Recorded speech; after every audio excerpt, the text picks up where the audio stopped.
बिस्मिल्लाहिर्रहमानिर्रहीम, अस्सलाम वालेकुम जी। मैं हूं नजीमुल हसन बाजवा। आपको हमारे फेसबुक पेज और यूट्यूब चैनल पर खुश आमदीद। नाज़रीन किराम, मुबैना तौर पर शहबाज शरीफ साहब की एक बहुत बड़ी चोरी पकड़ी गई है।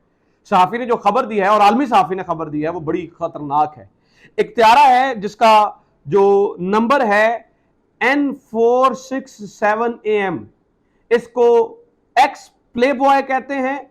और इस त्यारे की मौजूदगी ने बहुत बड़ा सवालिया निशान पैदा कर दिया है।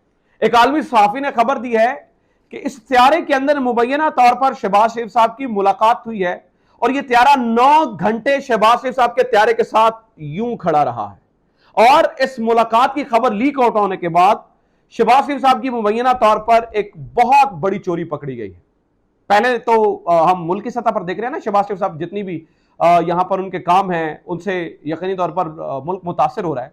अब जो खबर सामने आई और जिसकी तफसीलात मेरे साथ मौजूद हैं, मेरे पास मौजूद हैं, उससे आलमी सतह पर भी एक बहुत बड़ी ड्रामेबाजी करने की कोशिश की जा रही है। मैं आपके सामने तमाम तफसीलात रख देता हूं। नाज़रीन किराम, आपको ये मालूम है कि वज़ीर आज़म साहब पिछले कुछ दिनों में दोहा गए थे, यानी कि कतर गए थे, और हमें यह मालूम था कि कतर के अंदर कुछ बहुत जबरदस्त मुआहदे होंगे, कुछ बड़ी बातचीत होगी, कुछ बड़ा एक ब्रेक थ्रू मिलेगा, पाकिस्तान की इकॉनमी बेहतर होगी। ये हुई है या नहीं हुई है? जो ही दोहा एयरपोर्ट पर जो पाकिस्तान का त्यारा है, यानी कि पाकिस्तान के जो प्राइम मिनिस्टर का त्यारा है J756, ये ट्यूसडे को पहुंचा।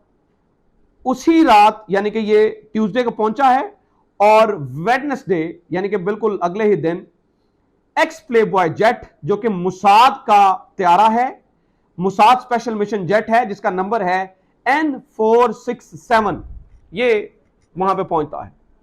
अब इस बात को खुफिया रखा गया, बताया नहीं गया। एक सहाफी है, उसका नाम है एवी शार्फ। एवी शार्फ, इस सहाफी का मकसद जो बीट है वो फजाई नकलो हरकत की इत्तलात देता है। और यह सहाफी जो कि एविएशन को डील करता है, इस सहाफी ने यह खबर ब्रेक की कि शहबाज शरीफ के तैयारे के बिल्कुल साथ 9 घंटे तक मुसाद का यह त्यारा यूं खड़ा रहा।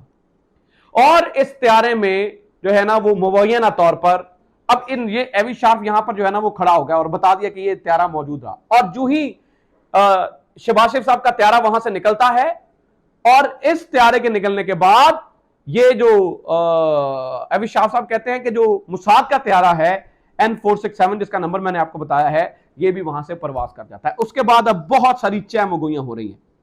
इत्तला यह है कि 9 घंटे जो त्यारा यहां पर खड़ा रहा, इसके अंदर, इस त्यारे के अंदर मुबैना तौर पर कोई मुलाकात हुई है। और इस मुलाकात में कुछ जो है ना वो बड़ा सोचा गया है, बड़ा प्लान किया जा रहा है। क्योंकि कतर के अंदर आप देखें, जो कतर का मीडिया है, चूंकि अरब मीडिया इतना आजाद नहीं होता और वो उस तरह की खबरें नहीं देता है। और मैं एवी शार्फ के बारे में आपको थोड़ा सा बता दूं। ये एवी शार्फ जो है, इसके बारे में यह बताया जाता है कि ये एक्चुअली जो इस्राइल का पर्सपेक्टिव है उसको दुनिया के सामने रखता है और ये उन्हीं के वसाइल को इस्तेमाल करता है और उन्हीं को वसाइल को इस्तेमाल करते हुए दुनिया की गैर मामूली नकलो हरकत को बताता है।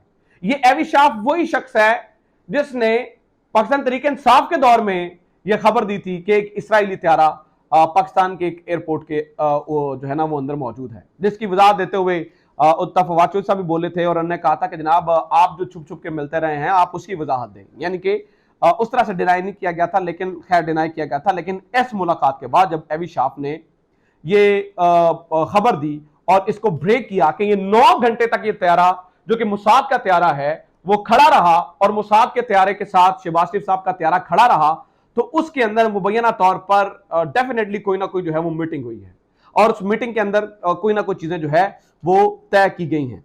अब मैं आपको बता दूं मसला क्या है। आलमी तौर पर पाकिस्तान के ऊपर हमेशा से एक प्रेशर रहा है, आलमी तौर पर पाकिस्तान के ऊपर हमेशा से जो है ना वो एक दबाव रहा है कि आप इसराइल को तस्लीम कीजिए, आप इसराइल के साथ जो है ना वो ताल्लुकात को बढ़ाइए। पाकिस्तान कभी ये नहीं करता रहा है। चूंकि इस वक्त एक कमजोर गवर्नमेंट पाकिस्तान के अंदर मौजूद है, तो ये ऐन मुमकिन है कि आलमी स्टैब्लिशमेंट के प्रेशर की वजह से ऑब्वियसली ये मुलाकातें हो रही हो मुबैना तौर पर। और ये मुलाकातें और जिनकी तस्वीरें मैं आपको बता रहा हूं ना, जो मैंने आपको खबर दे रहा हूं उसके साथ सबूत बता रहा हूं, और वो खबरें और वो तस्वीरें साथ साथ चल रही हैं। वो जो त्यारा वहां पर खड़ा हुआ देखा दोहा एयरपोर्ट के अंदर, उस त्यारे के साथ ही दूसरा त्यारा यानी कि मुसाद का त्यारा वहां पर साथ खड़ा हुआ देखा हमने मतलब एवी शार्फ के मुताबिक। और उससे उससे पता ये चलता है कि चाहे मुलाकात हुई हो या ना हुई हो, ये त्यारा वहां पर डेफिनेटली खड़ा जरूर रहा है और 9 घंटे मौजूद रहा है।